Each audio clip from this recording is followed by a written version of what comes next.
And today, when we talk to business leaders, we're hearing that, you know, I'm experiencing the increased cost related to energy. My operations are impacted by extreme weather events in the areas where we operate, and we're taking action. Welcome to Grounded, the Sustainable Business and Careers podcast, where we explore how professionals, especially those early in their careers, can make a positive impact on the planet through their work. I'm Michael Jordan, Professor of Management and Sustainable Business at the University of Oregon's Lundquist College of Business. Each episode, we explore how purpose and practicality meet in business, bringing ideas you can use to build a meaningful, sustainable career. Let's get started. My guest today is Melissa Fifield. Melissa leads the BMO Climate Institute, a center of expertise accelerating climate solutions by bridging science, finance, and policy. Melissa is a global sustainability leader with more than 20 years of experience leading U.S. and international programs across social and environmental impact areas. In 2024, Melissa was named by Environmental Finance as Sustainability Thought Leader of the Year in the Americas. Prior to BMO, Melissa led corporate social responsibility and sustainability for Bank of the West and led environmental sustainability across product development, manufacturing, and operations for the global specialty retailer Gap Inc., based in San Francisco. In our conversation, Melissa talks about her work at the Climate Institute, her career path in sustainability, and advice to early career professionals who want to make sustainability part of the meaning of their work. Melissa, thank you so much for joining this podcast and our conversation. I'm really looking forward to talking to you. Thanks for having me. Yeah. One of the reasons why I was excited to talk to you in particular is because not only is your experience in sustainability work kind of crossing over a little bit of time and different business models, financial services in particular, and being in the financial services industry, I just remember it was always has been such a focus to get sustainability into financial services and into banks as a focal point over the last, going back at least a couple of decades, right? Because the thinking being, if you can get the banks to care about sustainability, then you're infusing the lifeblood of the economy and the markets with these kind of sustainability oriented criteria, right? And if it's prioritized for financing and capital flows, then a lot can follow from there. You're the managing director of the BMO Climate Institute. And for those who don't know, BMO is the fourth largest bank in Canada, if I Googled that correctly, by assets, and one of the top 10 banks in North America with operations around Canada and the United States and other global markets. I'm wondering can you just tell us a little bit about your work leading the BMO Climate Institute and what that's like, just to kind of get us to think about this combination of work and sustainability? Sure. Well, again, thanks for having me. It's really what a fun opportunity to be on your podcast. So the BMO Climate Institute, you gave a great summary of what BMO is. We are the top eight largest bank in North America. I sit in San Francisco, and we've got sustainability folks in Chicago, here in the Bay Area, and in Toronto as well. The BMO Climate Institute really sits at the center of the organization as a hub on all things related to the economics, financial policy, business considerations, science, technology related to climate. So not only the challenges that our clients are facing, but also the opportunities related to this massive shift that we're experiencing related to energy. Mm-hmm. Certainly the growing demands of energy consumption related to AI, the growth of renewable energy technologies, clean tech, all of that. All of these things sort of are at an intersection point, and the role that the Climate Institute plays is really helping our clients navigate some of those risks, challenges, as well as opportunities, helping arm them with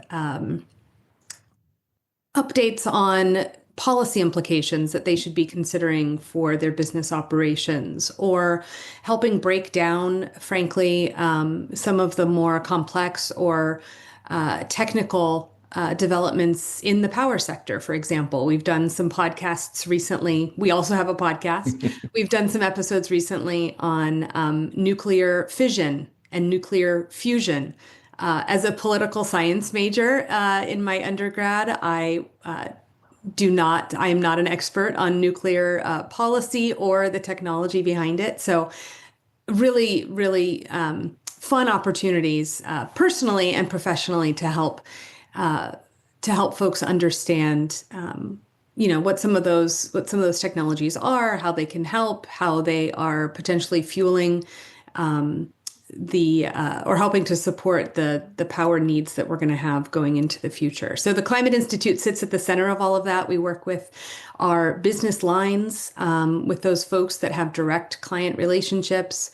We work with our policy folks within our sustainability office across the enterprise to connect the dots between really deep subject matter expertise on some of these technologies, on some of the policy developments, on some of the real world implications for businesses, and we try to help make sense of it for our clients. And much of our work is published publicly, so folks can find it as well. So we really try to be a steward and a guide and a helpful resource. How interesting to be in sort of the R&D area of things. And I'm wondering, is this a field where you can have a very long-term forward-looking research agenda, or is it something that has to be kind of figured out in real time based on what's going on in the economy or what clients are asking for? Yeah, I mean, I think it's a mix of both, frankly. We pay attention to the federal budget cycles in the US and Canada. What are the implications on policy? So that's, more on an annual basis. But we do take some longer range views on research. We're about to publish a piece on zero carbon construction, which was a deep analysis of different geographies, multi-unit residential buildings and different geographic settings, and what some of the climate-related risks and hazards those properties may face, and what the costs and benefits are about either retrofitting those buildings or mitigating some of those risks, and what the long-term value is. In the earlier days, right, in the early 2000s, I feel like that was when climate change and sustainability started getting more traction in the general kind of business markets. Certainly, that was when I was working at JLL at the time, and that was when we started hearing clients ask about green buildings and a little bit of carbon footprint, but mostly questions about carbon, where what is carbon footprint, sort of thing. And there was a lot of framing and definition work happening. But what I noticed at the time was most early adopter companies were setting goals relating to a very holistic set of issues: energy, water, waste, more across the board. And it seems like in recent years, the focus has been on climate change and green energy and energy efficiency and power and electricity, more specifically, and carbon emissions. Has that been your experience too? Have we started specializing more recently in carbon emissions and energy and with a little water, or did I just talk to the wrong people? I think it depends on the industry that you're in and the material issues facing that sector. I spent a great deal of my career at Gap Inc. In the apparel retail space, and I would say quite materially, a lot of the issues that the sustainability team focused on were related to social and labor rights issues in the apparel supply chain. The work that I did at Gap was more focused on environmental sustainability, so carbon emissions, the use of chemicals, water, etc. Those were very material to the apparel production process. So I think it Hmm. depends on what sector you're in. In the Climate Institute at BMO, we are a bank that, services a wide variety of different businesses in various sectors of the economy. So we have a fairly broad view of what those issues are. Um, but I do think maybe there's been more of um, maybe not more, but a growing awareness in climate in particular. But in my mind, climate touches everything. It's social and environmental Hmm. impact related. And so I think sometimes we use the terms interchangeably, but it really depends on the company and the industry. What are the most materially impactful risks and opportunities? Yeah, smart. I remember correctly, the BMO Climate Institute does some kind of surveying of a collection of what's on the minds of business leaders. Care to share a little bit about what you're hearing about the focus areas of leadership out in business? Yeah, so this past year, we did our third business leaders survey. The Climate Institute conducts it. Um, we survey executive leaders in the US and Canada, so it's a full sort of um, North America view. And we try to really just sort of get our finger on the pulse of what our business leaders what are their attitudes? What are the challenges they're dealing with? What are some of the trends that they're navigating related to their businesses and the impacts of climate change? And I think what we've seen over the trajectory of as long as we've been doing that survey, is that it's growing. That attitudes and sort of awareness of what is climate change and how is it directly, practically impacting my business operations is really growing. I think maybe in the early days, it was sort of unclear what did we mean by that and what it felt maybe a little abstract. And today, when we talk to business leaders, we're hearing that, you know, I'm experiencing the increased cost related to energy. My operations are impacted by extreme weather events in the areas where we operate. And we're taking action. We're either setting targets or we are working to meaningfully reduce the amount of energy we consume, which has an impact on our emissions, et cetera. So we're really seeing growing awareness, growing action that's being taken, and what is um, what is really good to see also is we're seeing growing confidence that the actions companies are taking, they feel like they're making a difference. Hmm. And so I think in the early days when we did this survey, um, people, leaders weren't really sure what it meant or what action looked like. And now we're seeing that gap sort of like, what could we do about it? We're seeing that gap grow a Hmm. little smaller. Um,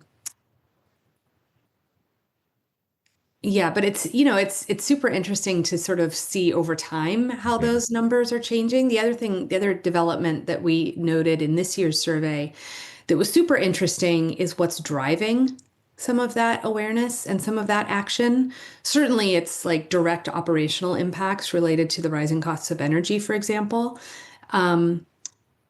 But we asked leaders, is the action that you're taking being driven by either policies or regulatory obligations, or like what's driving your action? And what we heard from leaders in this past survey, increasingly the thing that's driving their action is, and you mentioned this at the top of the podcast, customer requests.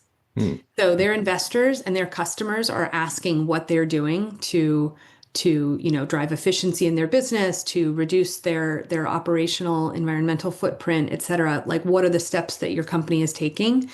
And so I think that there's a real, perhaps unsexy, but a real lever for change, which is sort of corporate procurement policies. Hmm. These large companies that have several touch points, given their supply chains, their vast supply chains, wield a lot of power in terms of the questions they ask those suppliers, and how they can sort of shape action based on those expectations. Ah, interesting. Well, and I'm curious about I'm glad you mentioned that about what's on the minds of business leaders.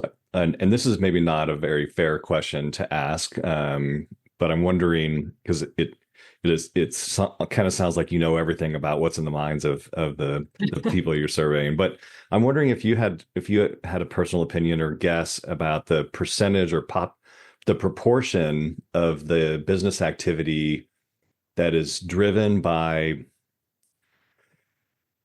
I want to I want to say it by profit motive and real business case, right? I'm going to do the things that pencil out for our numbers versus sustainability actions that are driven by passion, the right thing to do sort of mentalities. Yeah.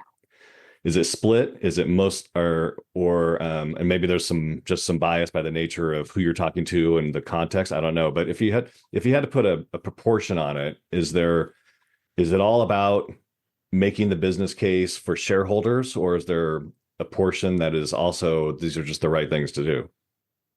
It's interesting that you asked that because we do ask this and track responses related to that. And I would say still the number one reason that business leaders take action is because it is connected to their conviction that it's the right thing to do. It either provides some sort of social license to operate for their business, it's important to their employees, there's something compelling them to do beyond the specific black and white business case, but the percentage of leaders responding that way versus the growth in responses related to it's my investors and my customers driving my actions is growing.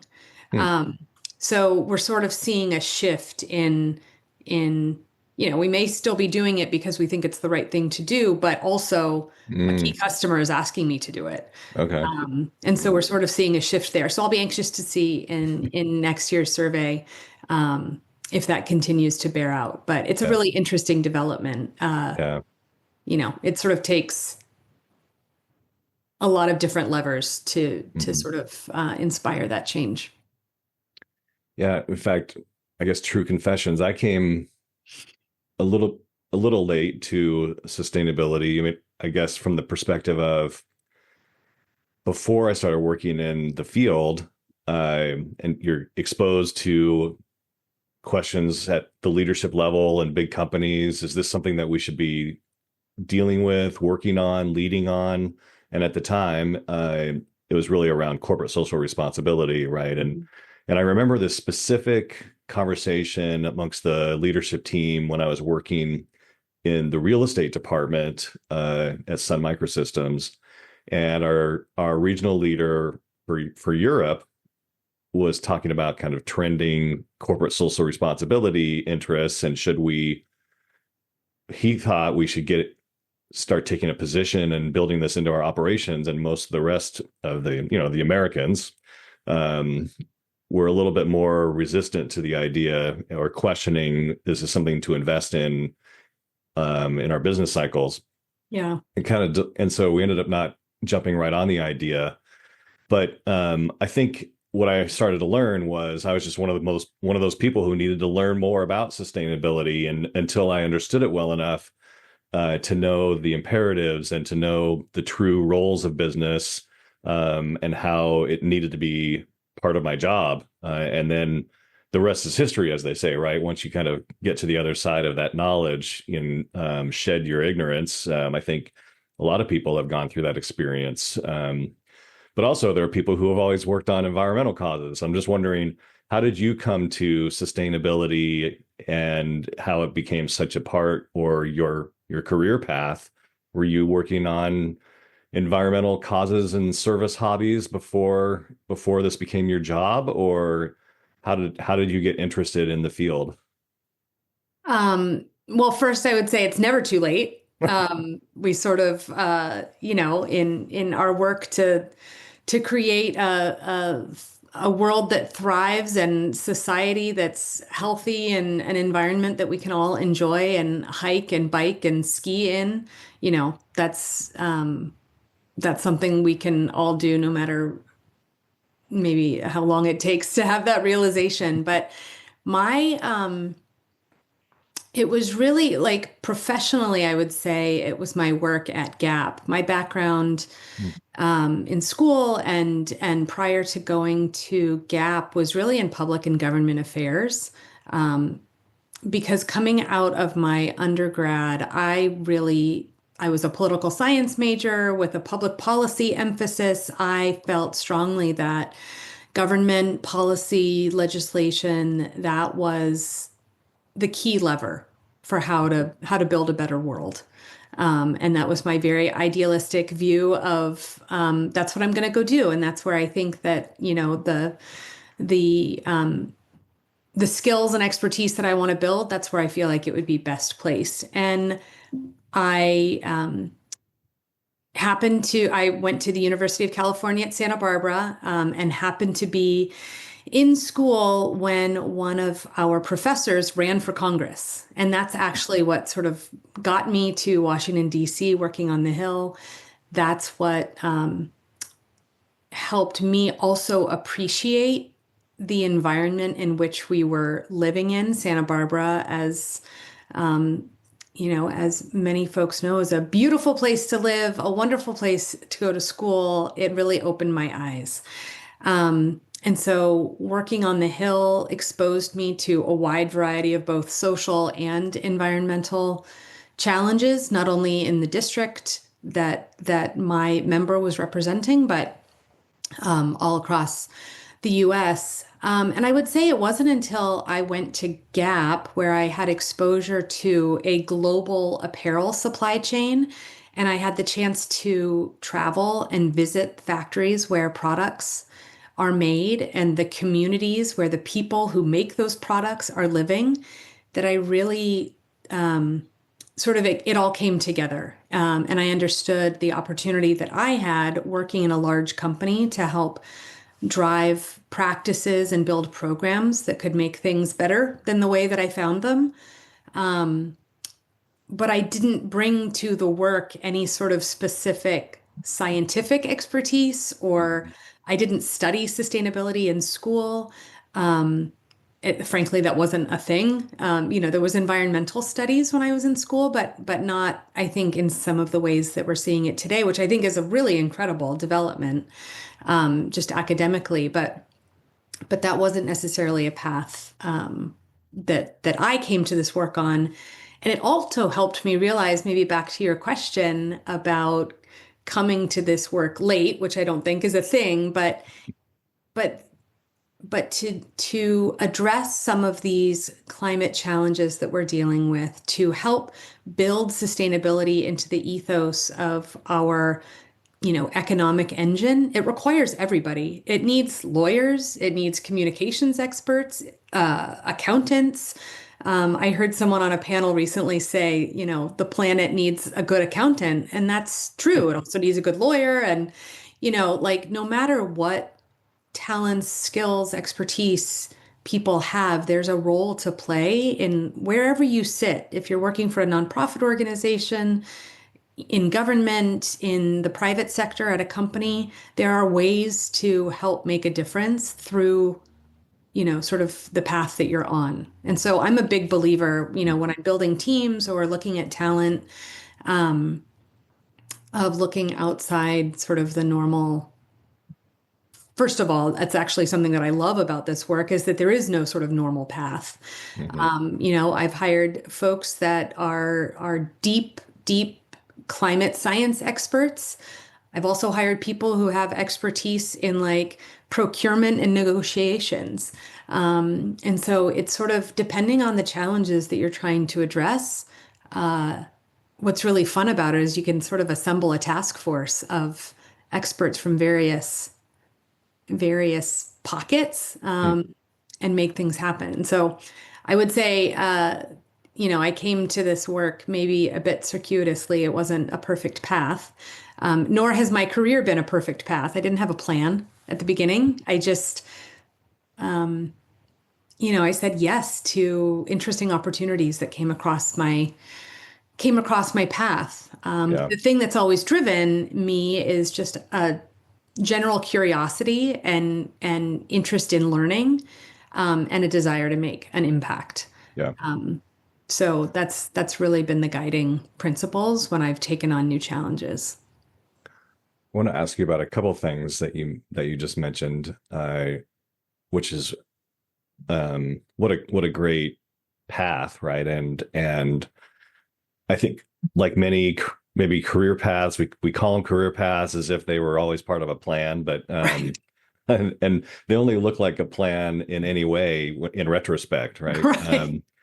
Hindsight's Uh, 2020. yeah. Going back to when you were kind of first working for the Gap, for example, were there things that you saw in particular when you'd go see factories that you felt like this makes it real? Things that you remember about kind of those early experiences and upfront, up close things you saw that were the kind of particular ahas for you? Yeah. One story in particular really stands out.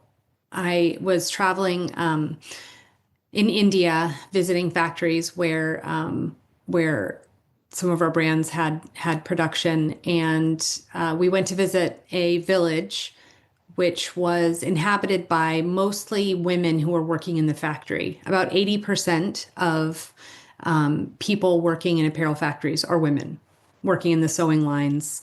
And we went to a village to interview and just sort of get a sense of like what their lives were like outside of working in the factory.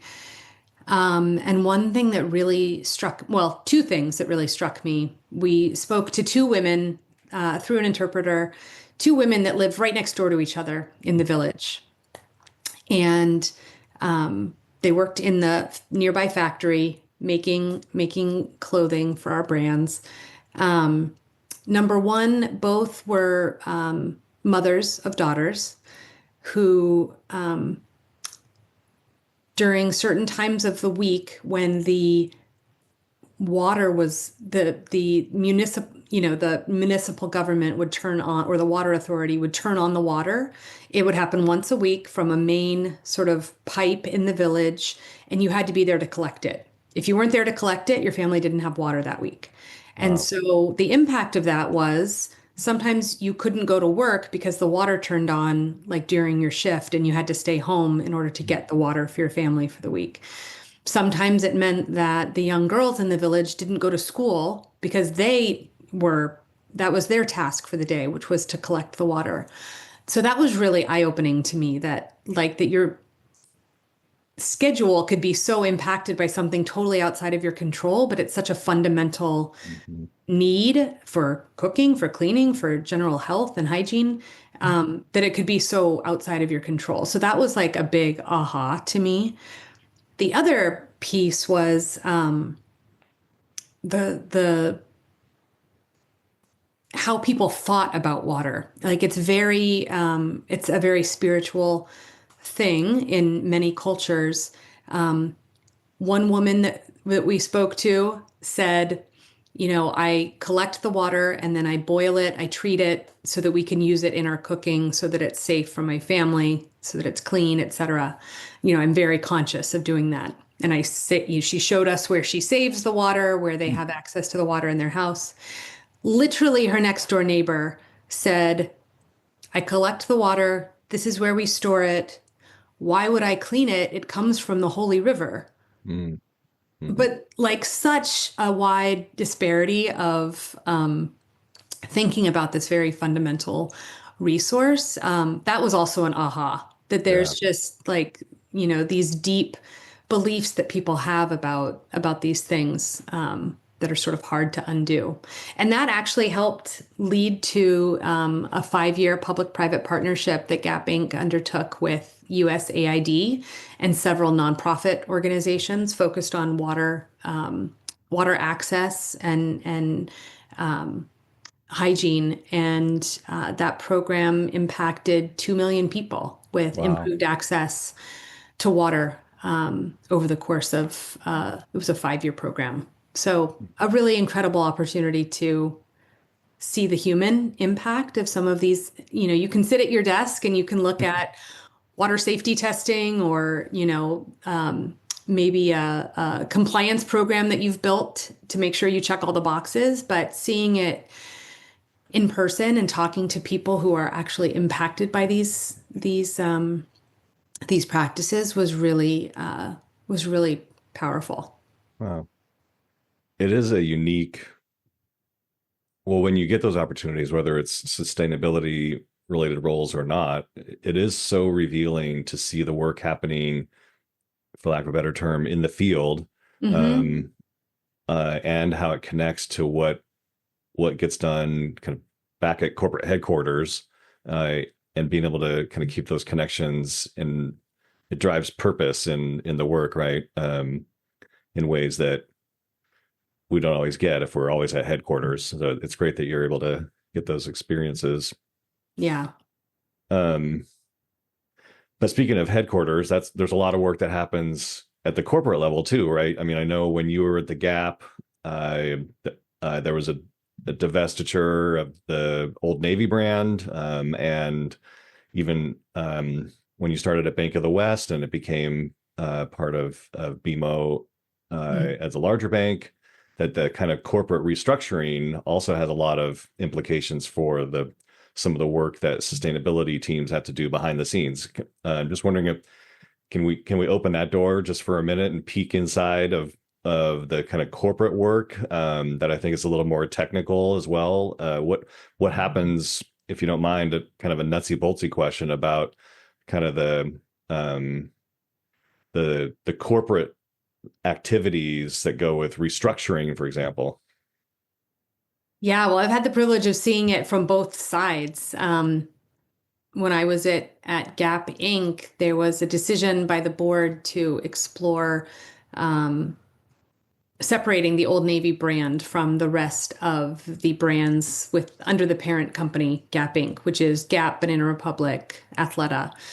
Um, and we spent a year looking at what it would take to spin off into its own operating company, Old Navy. And so I had the opportunity to, from the ground up, from a blank sheet of paper, what does an optimal social and environmental sustainability program look like at Old Navy? What are the investments that need to be made? What's the staffing required? Where should they be located? What should they be doing? What are the most material issues that we should be facing? How much is that going to cost? What's the right organizational structure? Where should they report? Like a little bit more like nerdy corporate organizational effectiveness conversations, but really fascinating to take a magnifying glass to the work that we were doing and then think, if I was building this from scratch, would I build it the same exact way? And so that was a really interesting exercise. Ultimately, the board decided not to move forward with Oh, I the see. separation, and the company stayed as one. Old Navy remains a part of the Gap Inc. Organization, but a really fascinating lesson in sort of corporate governance and org effectiveness.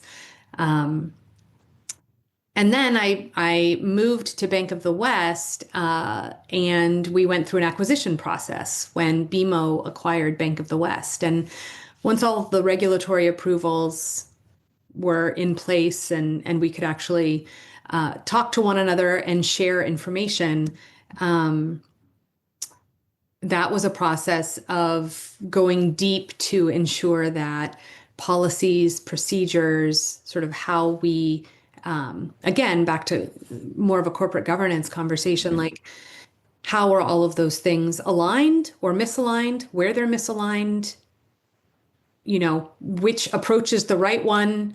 Is there a merging or a hybrid approach going forward? So that was a really interesting exercise also in taking a magnifying glass instead of to one to figure out what the best practice is for something new, looking at two and trying to figure out what is this, we can figure out what's the best path forward for this newly combined entity. So just sometimes the best professional development opportunities are not necessarily the ones you plan, and you learn the most lessons from the things that come across your plate that you didn't know you needed to learn, but you get something out of the experience. Hmm. Hmm.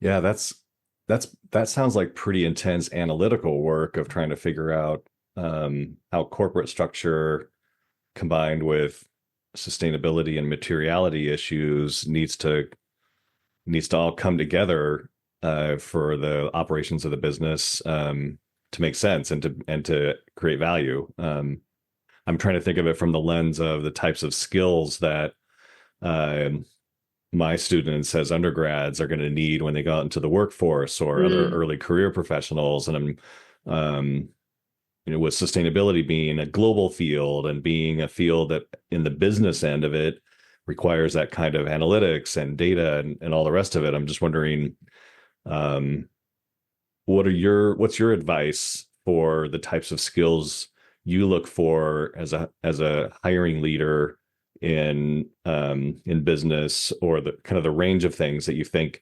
undergrads coming into the workforce or early career professionals who are looking for either jobs with sustainability titles, or like you were saying earlier, is sort of a everybody has a log to throw on the fire, right? But right. what are some of the skills or advice you would give to undergrads going into the job market that want to have this area as a source of meaning and performance in their work? I would say I love this question because I get to talk to in various capacities. I get to talk to students periodically, or undergrad or graduate, and the thing that I always say is like, as I talked about, I took a bit of a circuitous route into this work. I don't think that there's a perfect path. I think that the work is broad and inclusive and requires all types of skills and expertise. And so my advice is not to get so hung up on having sustainability in the job title, and more think about like, what is the kind of stuff that lights you up? Are you a data and analytics person? Are you a finance person? Are you, again, a lawyer, like communications, public affairs, government affairs, like all of those things? There's an opportunity for everyone to be rowing in the same direction. And I have the privilege of leading a small team in a very large organization. I need a lot of partnership across the company in order to make some of these projects happen. And I'm constantly learning from other people. In fact, we just completed a project a couple weeks ago, and we worked with a young woman who is doing a rotational program following her schooling, a rotational program in finance. And she brought her financial modeling skills to the table, and we brought, this is what we're trying to do in terms of our operational efficiency program. And together, we created a presentation for our executives about, a roadmap for the next 5 years. But we couldn't have done that without that other expertise. And so I guess I would say, I think that there's a lot of talk lately about career ladders versus portfolios. And I love this idea of a portfolio because in my mind, your career is a bit like a basket, and you go to the farmer's market and you like collect the things they're going to make a great meal or help you feed your family for the week. Um, that's to me, in my experience, has been like every role that I've had, every project that I've been, either thrown on or gone willingly, has been a learning that I've been able to apply in other areas, and has made me stronger because I have a broader perspective. And I would say I love this portfolio or basket or what have you, Because I think it's about collecting those experiences and collecting the expertise. So again, I wouldn't get too hung up on having a named role in sustainability, Sure. but try a lot of things and apply your unique talents to the thing that lights you up and that you get excited about, and then find ways to apply that in whatever ways to the organization or the company where you're sitting. Um, my other piece of advice is find people you really want to work with or organizations that you find a connection to the culture. Because at the end of the day, you're showing up to spend a lot of time with these folks in an environment that you want to be to support your career advancement, to support you as a human. You want to work for a culture that supports all of those things. And I've benefited quite a bit from every role that I've had, that I've found really incredible people along the way to learn from and also just work alongside with.